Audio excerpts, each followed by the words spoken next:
Bonjour, donc suite du TD sur l'éolienne. Donc après la partie cinématique, nous allons passer à la modélisation statique. Donc la modélisation statique, euh, c'est donc la question 4. Nous venons de faire dans la vidéo précédente la question 1, 2 et 3. Donc les figures planes, vecteur rotation, graphe des liaisons et torseurs, et calculer la vitesse et l'accélération. Donc nous passons maintenant donc à la question 4, et on nous demande desquels les torseurs d'action mécanique, des torseurs d'action transmissibles de liaison en fait, des torseurs statiques entre 0,1 et 1,2, c'est-à-dire pour les liaisons pivots. Donc pour ceci, nous reprenons donc le schéma cinématique. Donc c'est assez simple puisque nous avons une pivot d'axe A, Z, la première pivot, et ensuite une deuxième pivot ici d'axe G2, X2. Donc, comme vu dans le cours de première année, donc la modélisation statique, donc question 4, nous allons écrire le torseur de 0 sur 1 pour la pivot, donc qui est en A. Alors, comme nous avons vu précédemment en cinématique, nous avons le torseur suivant, 0, 0, oméga Z qui est alpha point, 0, 0, 0, donc en A dans la base 0, 1. Bon, ça, c'était ce qu'on a vu précédemment. Donc, soit vous le faites par le commandement des torseurs en disant que le commandement c'est la puissance, donc que la puissance est nulle. Donc, tout simplement, puisque j'ai un alpha point ici, à l'opposé, ici, il doit y avoir un 0. Donc, c'est-à-dire qu'en fait, qu'est-ce que l'on dit? On dit que ça peut tourner autour de Z. Comme ça peut tourner autour de Z, il n'y aura pas de frottement. Comme il n'y a pas de frottement, il n'y a pas de moment autour de l'axe Z. Et implicitement, toutes les autres valeurs seront non nulles. Bon, ça, c'est la façon mathématique d'écrire le torseur transmissible par une liaison pivot. Mais en fait, ce que l'on est en train d'écrire, c'est que, étant donné que pour une pivot, toutes les translations sont bloquées, toute force est transmise, force suivant X, suivant Y, suivant Z sera transmise. Étant donné qu'il n'y a pas de rotation autour de X et Y, tout moment autour de X et Y sera transmis. Et étant donné qu'il y a rotation autour de Z, et qu'on néglige le frottement, donc là c'est du frottement de roulement, il n'y a pas de moment transmissible, car on néglige le frottement dans la liaison. Bon, petite remarque, si jamais il y a du frottement, le modèle pris en général est le modèle suivant, c'est du F alpha point, c'est-à-dire qu'on suppose qu'on a un frottement proportionnel à la vitesse de rotation. Bon, là, c'est nul, on néglige le frottement. Alors par contre, quand on a écrit ce torseur, il faut préciser la base, c'est impératif. Donc, soit comme en cinématique, c'est dans la base 0 ou la base 1, on ne s'embête pas, de toute façon c'est entre 0 et 1, soit on réfléchit un peu.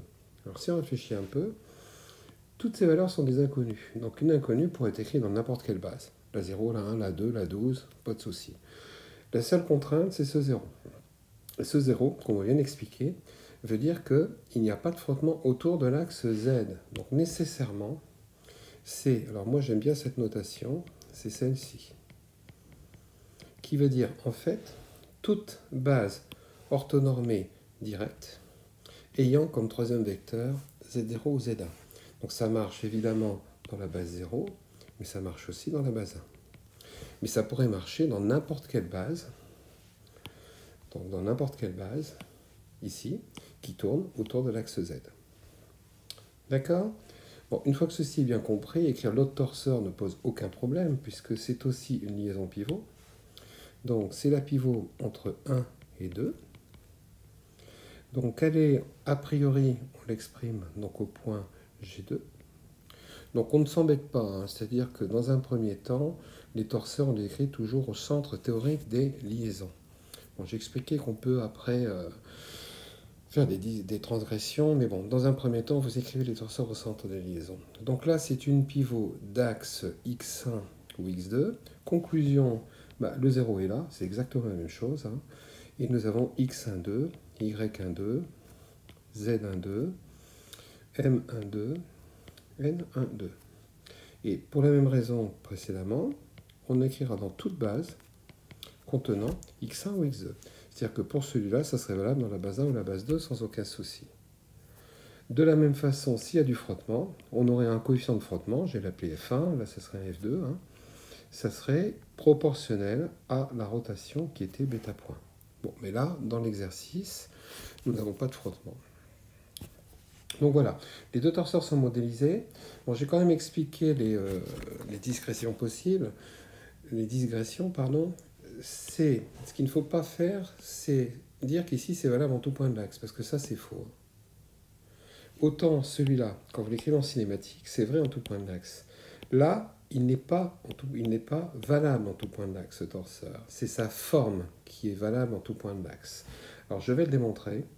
Si par exemple vous voulez écrire ce torseur non pas en A, mais au point G2. Donc au lieu de l'écrire au centre, je voudrais l'écrire, pardon, pas au point G2, en un autre point, c'est-à-dire en un autre point de l'axe, qui appartient à l'axe de rotation, donc Z. Donc si j'appelle ce point P, donc je prends un point P qui appartient à l'axe OA, pardon, Z1, Z0.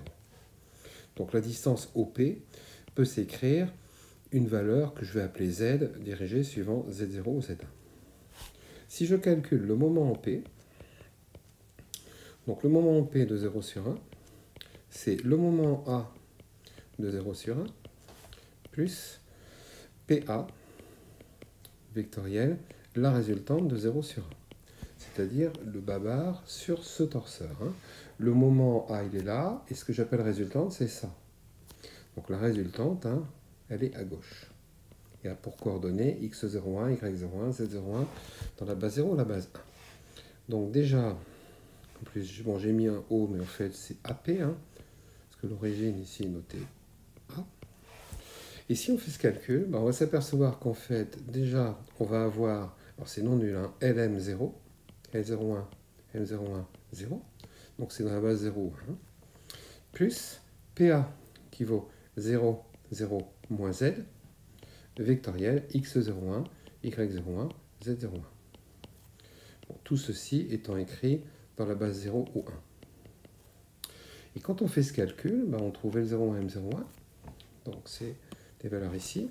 Le produit vectoriel ici, alors pour trouver la composante suivant x, on fait ce déterminant, de la colonne y et z, donc plus z, y01. Et ensuite, nous allons faire ce déterminant, donc moins z, x01. Et pour avoir le résultat suivant z, c'est ce déterminant, donc 0. Et on s'aperçoit de quoi? On s'aperçoit que le torseur 0 sur 1, qu'on avait écrit donc au point A de cette façon, va être écrit donc au point P, P appartenant à l'axe Z, hein, de la façon suivante. La résultante ne change pas, et le moment a changé.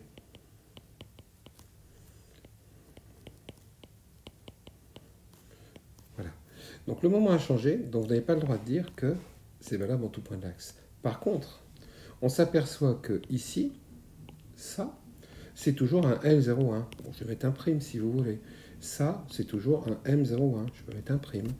Donc en fait, ce que l'on peut faire au départ, ici, j'aurais pu écrire ce torseur en P. Mais attention, c'est pas virgule. Si vous mettez virgule, ça veut dire que ce sont les mêmes valeurs. Ce que ça veut dire en fait, bon là avec ma gomme je peux aller très vite, je peux le mettre en P.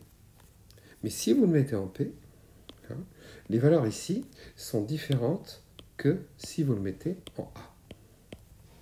Donc, ce qui veut dire que le torseur ici, je l'écris en G2, mais en fait, il va garder cette forme, c'est-à-dire que le 0 va rester 0, en tout point de l'axe, c'est-à-dire que là, en tout point de cet axe, G2, mais il est valable en A. Donc, je pourrais éventuellement dire, je l'écris en A. Ce qui aurait un énorme... Alors, si je l'écris en A, la forme est identique, ça sera le moment A, c'est pas le moment O. Vous comprenez, j'espère, l'avantage, hein, c'est que si vous avez à sommer ces deux torseurs, si vous les écrivez en A, il n'y a aucun calcul à faire. Alors que si vous l'écrivez un en A, l'autre en G2, et que vous avez à sommer les deux torseurs, hein, vous allez avoir un calcul à faire. Bon, là on ne va pas s'embêter avec ça pour l'instant, mais c'est quand même important d'en être conscient. Donc dans un premier temps, vous ne vous embêtez pas, les torseurs, vous les écrivez donc au point central, centre théorique des liaisons. Hein. Ne jamais oublier aussi de préciser les bases. Hein. Donc de toute façon, si c'est liaison 0,1, c'est la base 0, la base 1. Si c'est liaison 1,2, c'est la base 1, la base 2. Donc là, en fait, c'est encore plus puissant. Hein. C'est-à-dire que ça serait dans une infinité de bases qui contient l'axe de rotation à chaque fois. D'accord ? Donc voilà pour cette question 4, qui est la modélisation statique de l'éolienne, donc des deux pivots à axe orthogonal. Donc je vous remercie de m'avoir écouté, je vous dis à bientôt pour la prochaine vidéo concernant la cinétique, les matrices d'inertie.